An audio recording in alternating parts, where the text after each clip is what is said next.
number 3.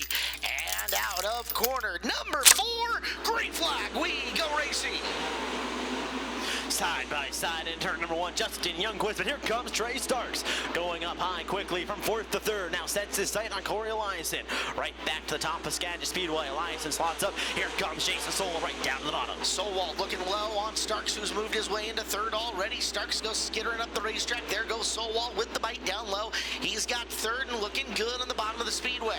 Closing in on Eliason as it's Youngquist, Eliason, Sowald 1, 2, 3 early, and Sowald's on the prowl.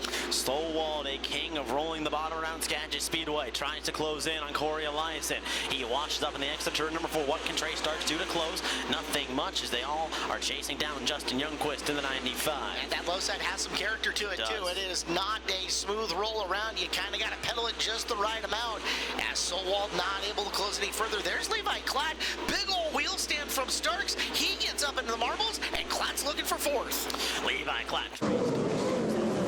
Number 3, Klatt washes up to the berm, going to try to get on the exit to drive off into turns 1 and 2. Starks down low, Levi Klatt up high, that's farther back. All while Corey Eliason trying to run down Justin Youngquist on the exit turn number 4. Youngquist, your leader, and you can see him kind of slow the car up, getting into turn number 1. That way he's got it under control, making laps around a relatively low lip on the speedway. But that's where Justin has been since the very beginning, and he is maintaining his distance between himself and Eliason with the first piece of lap traffic coming in. Lap times in the 12.2 seconds. Was in the high 11-second bracket. Justin Youngquist makes his move around Dan Reynolds, puts 1 lap car in between himself and 2nd place Corey Eliason. The 95 shuffles the 95 a lap down. Now Eliason and Sowald going to have to deal with the same slower traffic. Eliason ventures off the bottom for the first time. He'll get up and around. It's Sowald's turn to see if he can match and keep pace with the top 2. Match he does, gets by. Now no lap cars separate 1, 2, or 3. Corey Eliason down at the bottom of the speedway trying to get a run as he exits high off turn number 4. Back into 1 and 2 they go. Eliason up to the top of 1 and 2. There's Sowald down to the bottom looking to soak up some room. It is about 3 car lengths in between them as Sowald looking to roll in. And here he is. Eliason right on the back of the leader going into the first turn. Could be a pass for the lead. Youngquist goes high. Corey Eliason follows him up here. There are some bucket Broncos out there tonight as they're really having to work to keep the front end of those race cars down. It is Youngquist from the top. Now with Sowald, who has passed up Eliason. Really doing a good job of keeping his car down, square, rubber side forward and moving. Here's Youngquist in on the back of Otis, and the battle for the lead coming out of 2. Jason Sowald shows him straight away. Greg Otis has slowed him up. They haven't got by. Here comes Jason Sowald. They almost touched. They hit the flag stand. Youngquist had the front end flying in the air, and he knows he needs to get up and on it. And now he kicks on the turn. Going into 3. Shows him a wheel coming off the low side. Youngquist hard on the hammer. Knows he's got to find a path around Otis, or else he'll lose this lead. Sowald side by side. Slide job, Jason Sowald gets it done on the exit turn number 4. New leaders, they cross the chalk stripe. Jason Sowald, Justin Youngquist falls back. And race continues to go on. Now Greg Otis has yet to be disposed with. Can Justin Youngquist mount a charge? It was right about the halfway point. We're 15 in, and on lap 16, Sowald takes it. Now Sowald up and around Otis, or at least he's trying.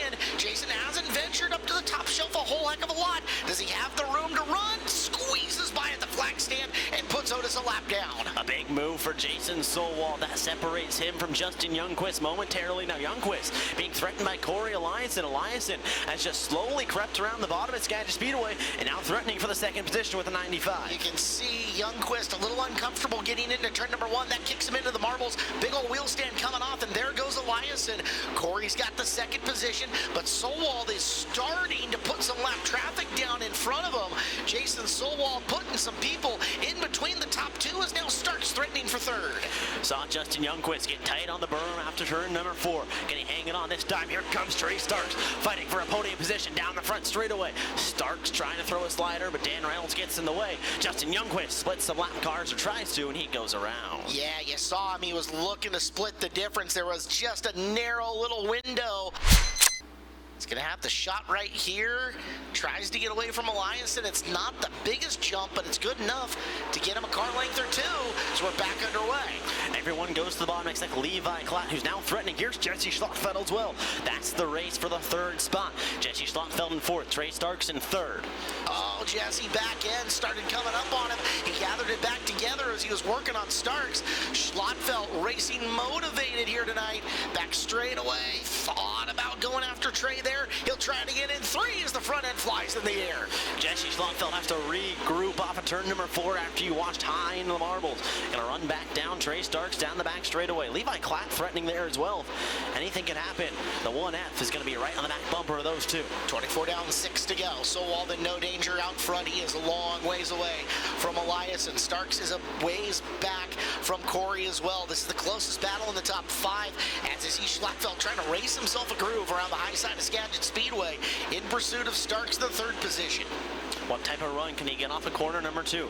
Nothing. Washes high. Loses a lot of ground. Goes right back to the bottom through turns 3 and 4. Hugs it on the exit of turn number 4 just to remain in the spot that he is. There may become a point here where discretion is the better part of valor, and they understand what they're after within the top 4. Now, Sowald is going to catch lap traffic one more time in the form of Dan Reynolds. 3 to go.